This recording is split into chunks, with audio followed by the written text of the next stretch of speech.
Asita Pusat digugat Asita DKI dan Asita Bali. Bukan pengurusnya aja ya, sampai notarisnya pun, notaris yang membuat akte pendirian tersebut pun dituntut gitu. Di dalam asitanya sendiri itu banyak masalah gitu. Dan terbukti sekarang seperti ini gitu. Gue mau tanya sama lo, siapa yang berani mengklaim gue paling kuat?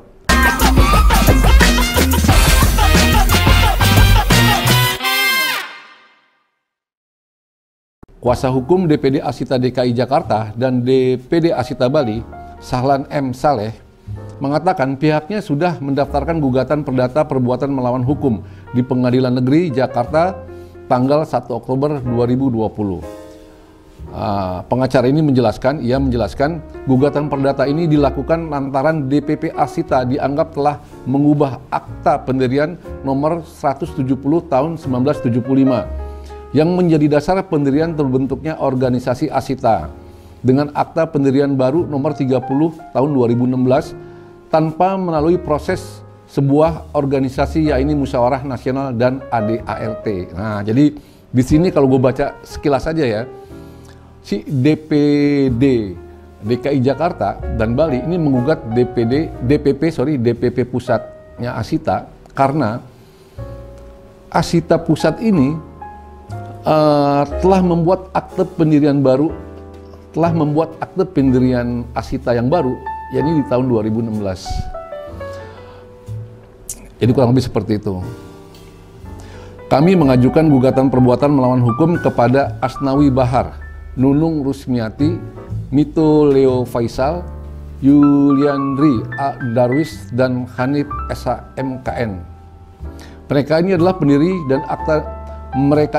pendiri dan notaris yang mendirikan perkumpulan dengan nama dan aset Asita melalui akte pendirian baru tahun 2016. Jelas Sahlan M. Saleh, SH, dalam konferensi pers di Jakarta, Sabtu 3 bulan 10 tahun 2020. Ya, jadi ya seperti inilah. Seperti gue bilang, sebentar, gue lihat dulu ya. Ya, jadi tuntutan kami di pengadilan dalam gugatan perdata ini adalah pencabutan Akte Pendirian nomor 30 tahun 2016. Karena sudah ada Akte Pendirian nomor 170 tahun 1975 sebagai dasar pembentukan Asita. Dan kami juga menuntut materi dan imaterial sebesar 30 miliar karena para pendiri dan notaris ini telah menyalahgunakan wewenangnya memakai nama baik Asita melalui akte pendirian baru tersebut, kata Abdul Fahriz. Ya, jadi di sini bukan hanya kepengurusan Asita yang berakte notaris tahun 2016 saja, bukan pengurusnya aja ya, sampai notarisnya pun, notaris yang membuat akte pendirian tersebut pun dituntut gitu.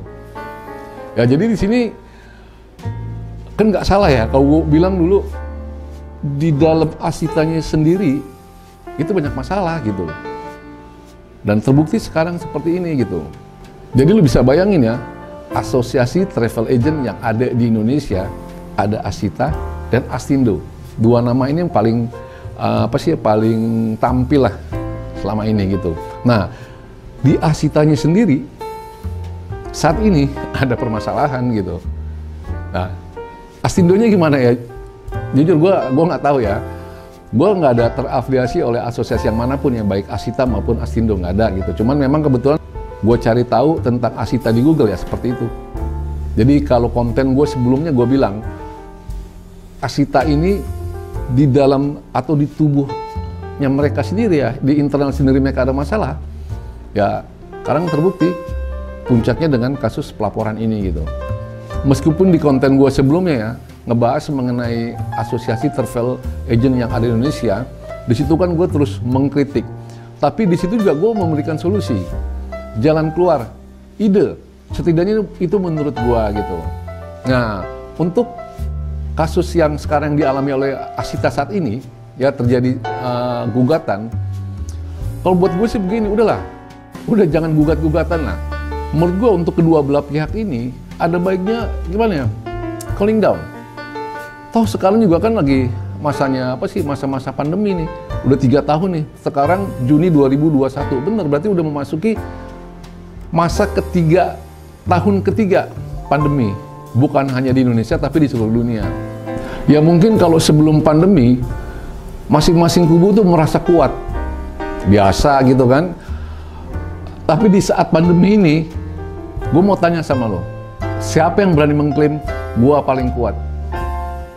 Baik kubu satu maupun kubu yang satunya lagi. Sama semua. Semua sedang masa-masa sulit.